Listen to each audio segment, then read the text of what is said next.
Recently I've stumbled upon this video made by a person who goes by the name of DebateCrusher on YouTube.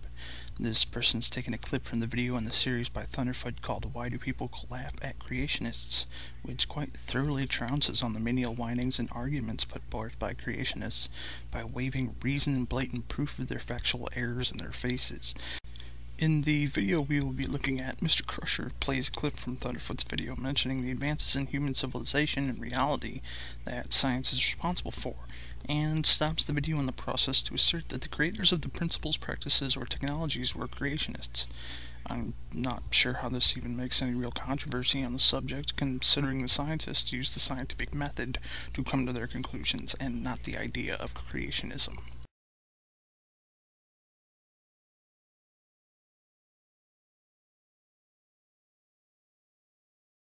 Versus creation. Not some media spin, not wishful thinking, not the biased view of a scientific minority.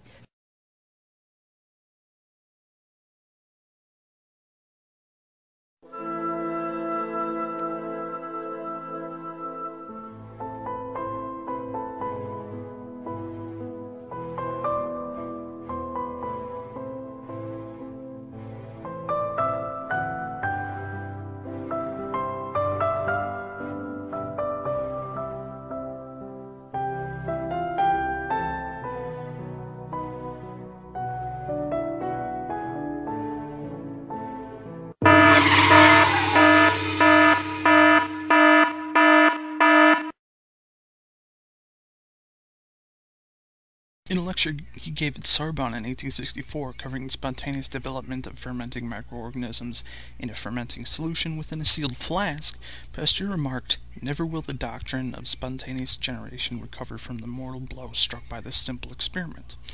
If we take this into account, with the testimony of Pasteur's son-in-law's grandson's brother, an outspoken Catholic, that Pasteur remained Catholic yet rarely attended Mass at all, including one from closer family ties, his grandson's statement that he did not practice religion, but yet kept a mere spiritualism of it.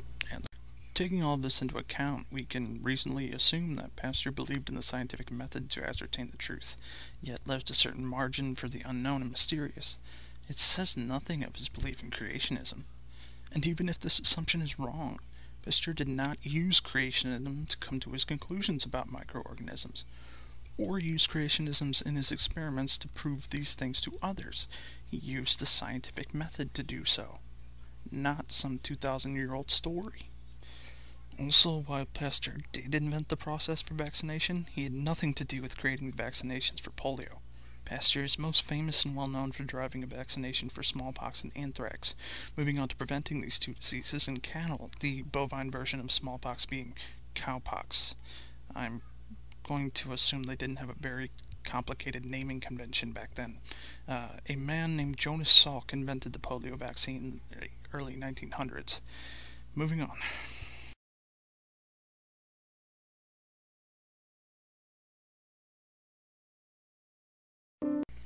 Well, witnessing this rather lackluster segue, it's true, Mr. Demadian was a creationist by his own admittance, but again, he did not use creationism to develop the MRI technology at all.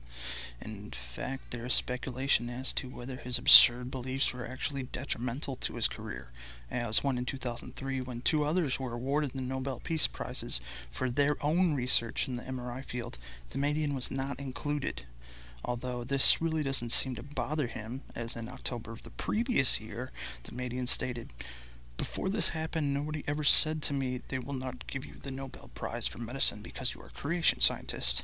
If people were actively campaigning against me because of that, I never knew it." And we continue.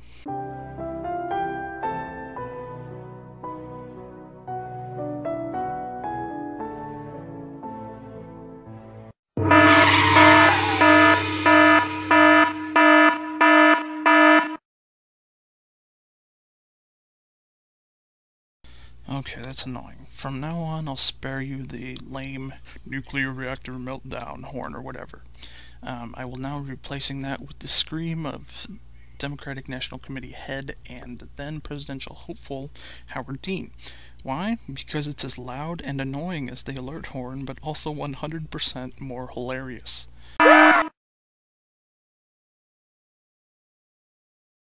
Well, he's right. George Washington Carver was a creationist. That doesn't mean that the entire field of agriculture is now moot. But no, we can go on that logic. Right, gotcha. Every experiment that ever affirmed any theory or formed any technological standard within the field of agriculture is now wrong because some peanut guy believed in zombie Jesus. Right, no, totally gotcha. That is just the most structured logic ever. Also, you may have noticed that Thunderfoot never actually mentions Mr. Carver at all.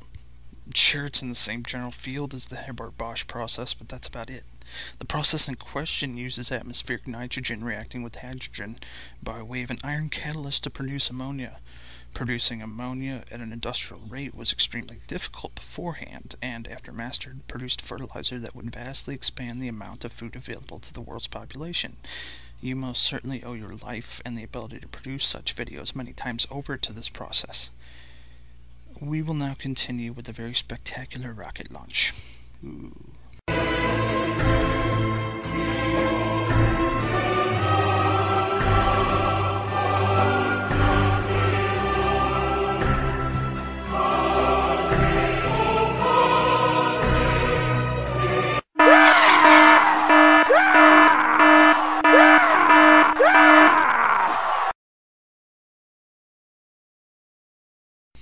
Wernher von Braun, yes, the famous rocket scientist and aeronautic engineer. Emphasis on scientist and engineer, but okay, I'll give it and admit that this is correct. Let's see what this man of God was up to, shall we? Well, before fleeing Germany and the Nazi fascists, he worked for them. Yep, he was in league with Hitler.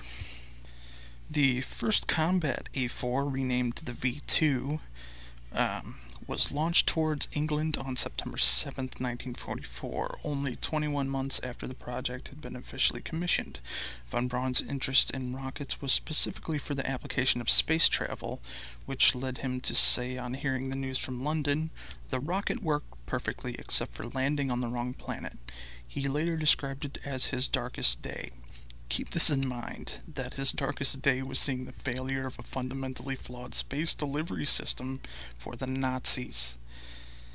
On August 15th, 1944, von Braun wrote a letter to Albin Swatsky, manager of the V2 production, admitting that he personally picked labor slaves from the Buchenwald concentration camp, who, he admitted 25 years later in an interview, had been in pitiful shape. Being a scientist, he furthered his field with revolutionary designs and understanding, albeit Nazi weaponry, but revolutionary genius nonetheless. Apparently, it's just fine to support a genocidal fascist regime if you only resign yourself to not applying critical thinking skills to a 2,000-year-old collection of astrological allegory. But let us continue with this rather high-quality display of space vehicles, shall we?